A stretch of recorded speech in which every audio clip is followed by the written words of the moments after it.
So ఇప్పుడు అంటే AP స్టేట్లో ఒక ఏదైనా ఒక న్యూస్ ఉందా అంటే ఇప్పుడు విజయసాయి రెడ్డి గారి న్యూస్ మాత్రం చాలా వైరల్ అవుతుంది. ఎందుకంటే ఒక అసిస్టెంట్ కమిషనర్, దేవాదాయ శాఖకు సంబంధించి అసిస్టెంట్ కమిషనర్ అయితే తన భర్త ఎవరైతే ఉన్నారో తను ఒక కంప్లైంట్ అయితే ఇవ్వడం జరిగింది. విజయసాయి రెడ్డి వల్ల తను భార్య ఒక బిడ్డకి జన్మనిచ్చిందని చెప్పేసి ఒక కంప్లైంట్ అయితే ఇవ్వడం జరిగింది. ఇప్పుడైతే దుమారం కూడా అయింది. సో ఇప్పుడు మరి విజయసాయి రెడ్డి శాంతి కథ ఏంటి అనేది మనకు వివరించడానికి ఈరోజు అయితే మనతో పాటు ఉన్నారు ప్రముఖ సినీ క్రిటిక్ దాసరి విజ్ఞాన్ గారు. నమస్కారం అండి. నమస్తే. సో ఇప్పుడు చూస్తుంటే విజయసాయి రెడ్డి శాంతి కథ ఏమంటారు?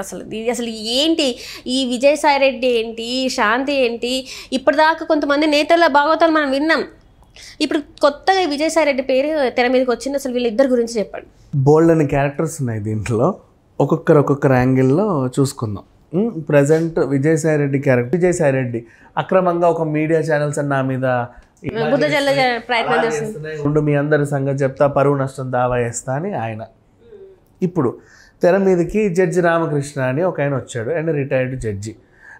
ఆయన ప్రాబ్లం ఏంటంటే గతంలో ఆయన వైసీపీకి యాంటీగా వెళ్ళినప్పుడు పెద్దిరెడ్డి ఆయన జైల్లో వేయించాడు.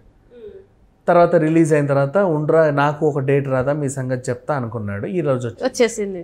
అంటే మధ్యలో కూడా చాలా సందర్భాల్లో ఉండు నీ అంత చూస్తాను అది చేస్తాను అన్నాడు. బట్ ఎక్కువ మైలేజ్ రాలా. ఈరోజు ఆ మైలేజ్ బాగా వర్కౌట్ అయింది. ఈయన పాస్ చేసిన ఎలిగేషన్ ఏంటంటే ఇంకా పెద్ద ఎలిగేషన్. ఈమె బ్రోతల్ బిజినెస్ చేసి మరీ విజయసాయి రెడ్డికి అమ్మాయిల్ని సప్లై చేసేది.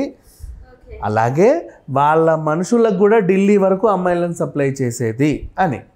అది ఎలాగో ఇప్పుడు కథలో చూద్దాం. విషయం ఏంటంటే నేను గవర్నమెంట్ ఎంప్లాయీని, తెలుసు కదా మీకు, గవర్నమెంట్ ఎంప్లాయీని, మంచి స్థాయిలో ఉన్నాను, ఎండోమెంట్ డిపార్ట్మెంట్లో మీకు జాబులు పెట్టిస్తా, ఓకే రండి. వచ్చారు అందరు రెజ్యూమ్లు అక్క అని. వీళ్ళందరూ వచ్చిన తర్వాత రెజ్యూమ్లను తీసుకొని ఒడ్డు పొడుగు ఎవరు బాగున్నారో చూసింది.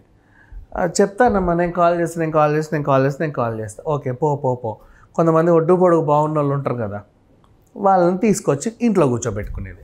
బాగానే ఉన్నాయని ఫ్రెండ్లీగా మాట్లాడి టీలు కాఫీలు ఇచ్చి, అబ్బా అక్క ఎంత మంచిదో, ఆమెకి ఎంతమంది తెలుసో, వీళ్ళ ముందే ఫోన్లు మాట్లాడుతూ విజయసాయి రెడ్డితోని వీళ్ళతో మాట్లాడేసరికి అబ్బా అక్కకి ఎన్ని కాంటాక్ట్స్ ఉన్నాయో, మా లైఫ్ సెటిల్ అయిపోయినట్టే అని వీళ్ళు.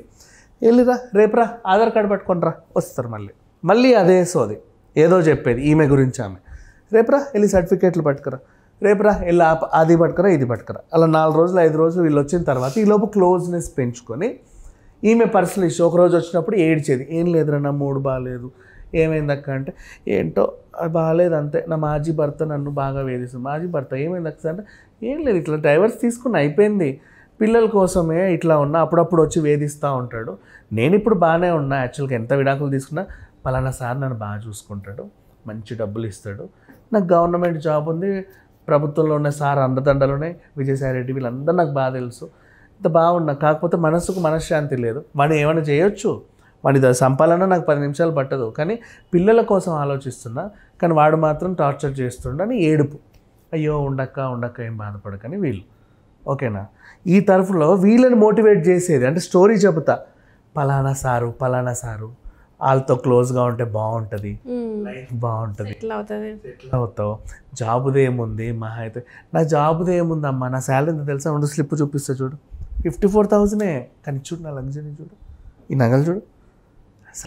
ఏం చేయాల్సిన అవసరం లేదు. జస్ట్ సార్ వాళ్ళు ఢిల్లీ వెళ్తారు అప్పుడప్పుడు పనులుండి, జస్ట్ వాళ్ళతో పాటు వాళ్ళతో పాటు రా, అంతే. 2 రోజులే. నువ్వు హోటల్ నుంచి బయటికి పోవాల్సిన అవసరం కూడా లేదు, వాళ్ళే బయటికి వెళ్ళి వస్తారు. మళ్ళీ నువ్వు హోటల్ ఉంటే చాలు, జస్ట్ అంతే. మళ్ళీ వచ్చేసి 2 రోజులు 3 రోజులే.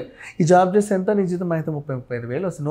నువ్వు కొత్త కదా, మర్చిపోయినా, నీకు 15-20 కంటే ఎక్కువ రావేమో, కానీ ఇక్కడ 15-20 లక్షలు వస్తాయి, బోల్డ్ అని నగలు వస్తాయి, డబ్బులు వస్తాయి. గుట్టుగా ఉంటే సార్కి బాగా నచ్చినావు అనుకో, కంటిన్యూ అవుతానే నువ్వు పెళ్లి చేసుకో, ఎవరినన్నా చేసుకో, ఎవడో తలకమాసోడు వస్తే చేసుకో, కానీ ఈలోపు నీకు ఇది బాగుంటుంది అని చెప్పి వాళ్ళందరినీ మోటివేట్ చేసి సార్కి పంపేది.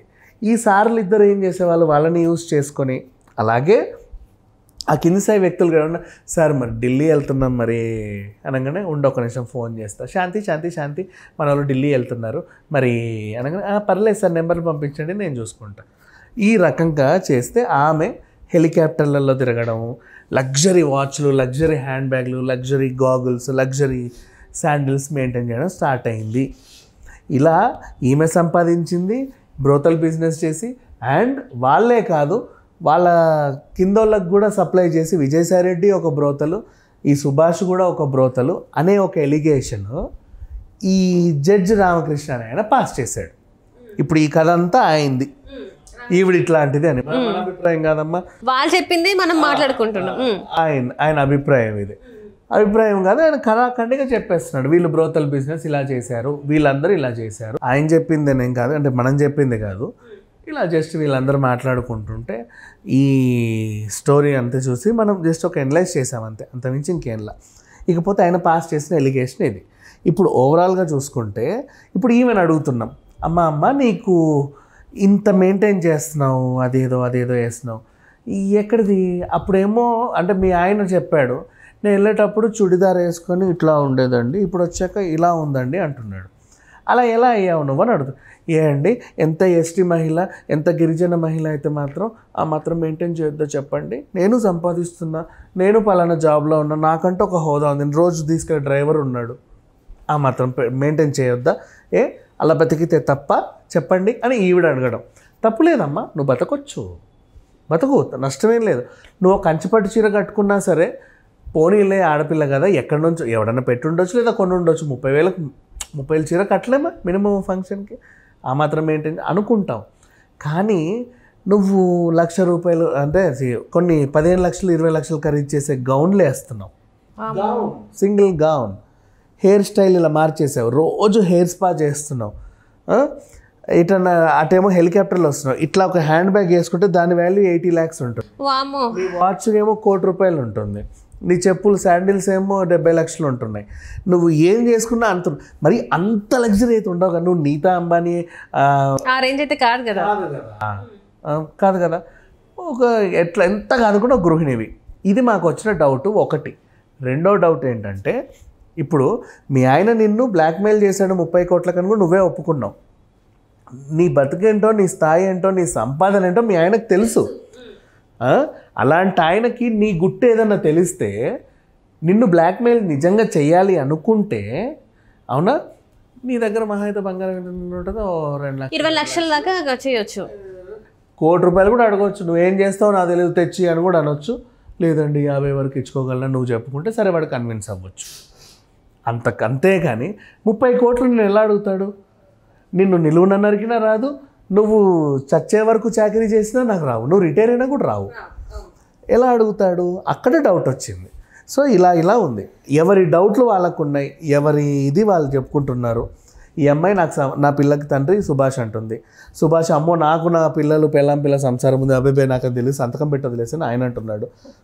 విజయసాయి రెడ్డి ఏమో నేను కేసు వేస్తాను, మీరందరూ నా మీద రాంగ్ ఎలిగేషన్స్ పాస్ చేస్తున్నారు అని అంటున్నాడు.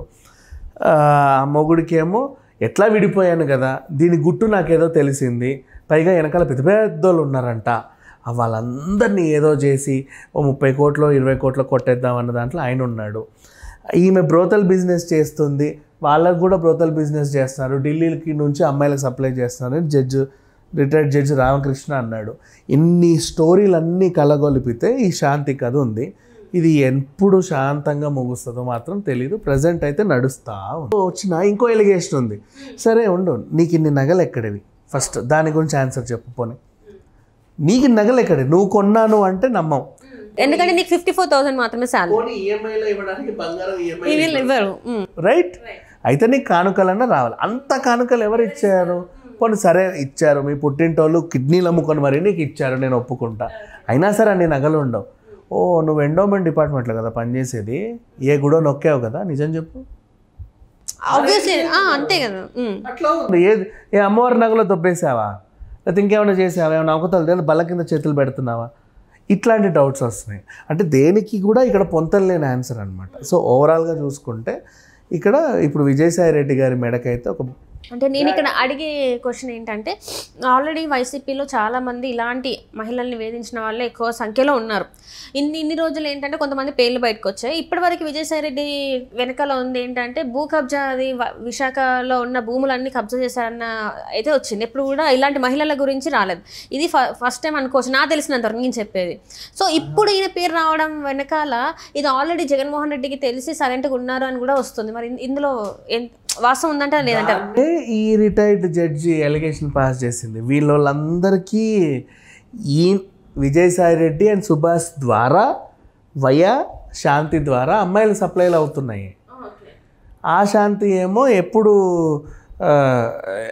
గవర్నమెంట్ జాబులు పెట్టిస్తాను అమ్మాయిలు రావడం, అలా 100 మంది వస్తే ఒడ్డు పొడుగు బాగున్న వాళ్ళని 6గురిని టెక్కున పట్టుకొని కూర్చోవడం, 4 రోజులు ఇంటికి పిలిచి బాగున్నారా వాళ్ళు, అబ్బా అక్క ఎంత మంచిదో అని వాళ్ళు చూడడం, ఏదో ఒక రోజు నువ్వు బాధపడుతూ ఇలా జరిగింది అలా జరిగింది అని చెప్పి వాళ్ళు మోటివేట్ చేయడం, వీళ్ళు వెళ్ళడం, అలా ఇక్కడికి తీసుకెళ్ళడం, మోటివేట్ అవ్వడం, ఇవన్నీ కొన్నాళ్ళుగా జరుగుతున్నాయి అని ఈయన ఎలిగేషన్ పాస్ చేశాడు. ఓవరాల్ చెప్పాలంటే మరి విజయసాయి రెడ్డి నిజంగా చేశాడా లేదా, అసలు ఆయన దీంట్లో పాత్ర ఉందా, లేక శాంతి